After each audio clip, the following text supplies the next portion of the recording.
Hey guys, do a barrel roll here, and today I'm going to show you a guide on how to Teemo jungle properly.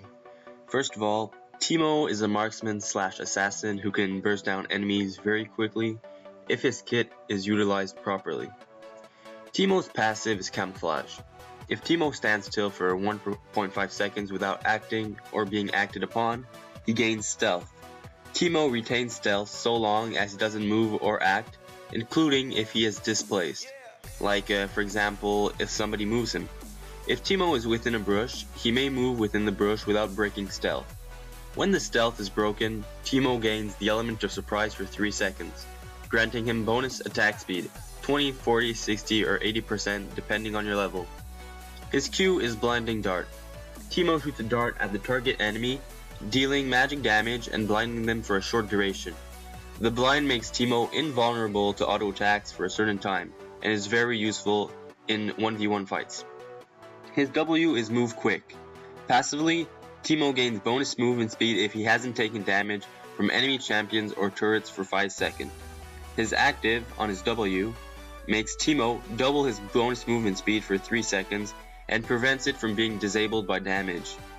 His E is toxic shot. His passively, Teemo's basics attack deal bonus magic damage and poison his target, causing them to take additional magic damage over 4 seconds. Subsequent attacks refresh the poison's duration. His ultimate is Noxious Trap. Passive, Teemo stores a charge of Noxious Trap, periodically up to a maximum of 3 stored at once. Basically, when he activates it, Teemo tosses a mushroom trap on the ground, which stealths and arms after a second, lasting up to 5 minutes. That's a lot of time. The mushroom grants sight around them. If a thrown mushroom lands on another one, it bounces an additional distance. If an enemy steps on a mushroom, it detonates, poisoning all nearby enemies, slowing, granting and dealing them magic damage over 4 seconds. Mushrooms have 6 health, and they can only be damaged by champion basic attacks and take 2 damage from ranged attacks and 3 from melee attacks.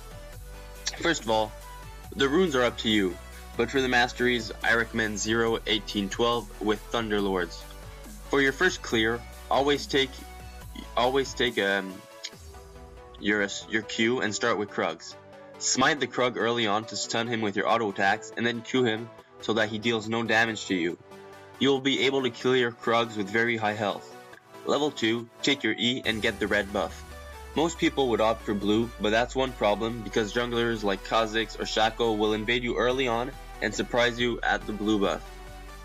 After red, get the Scuttle Crab and proceed to blue. The rest of the clear is really up to you, depending on what you want to get and how much health you have. Another alternative is to invade, and you invade the enemy's jungle with your passive. Stand in a bush next to red or blue and wait for your prey to come and get the camp.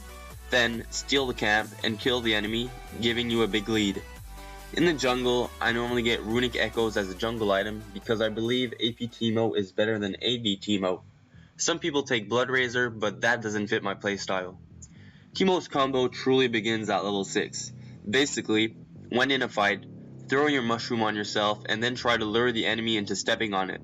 Then Q the enemy and auto attack him to proc your Thunderlords.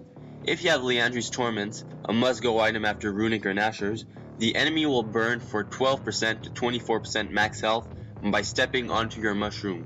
This damage is quite literally insane and overpowered. Once you reach level 11 and 16, your mushroom throwing range will increase. Use this to your advantage by trapping people or protecting allies or yourself. Your shrooms are a great tool for zoning, but they can also be useless depending on the trinkets and ward the enemy team buys. Now, for your W, you have to use it when escaping or engaging. Quite simple. Last of all, use your Q on high damage auto attack champions, basically the ADC. You will render them useless for quite a long duration actually. Your final build should generally be Runic Echoes, Sorcerer's Shoes, Liandry's Torment, Nashor's Tooth, Rabadon's Death Cap, and Riley's Crystal Scepter. You could also get Lich Bane instead of Riley's because your auto attack would be deadly after using your Q. Have a good day everyone, see you on the next guide.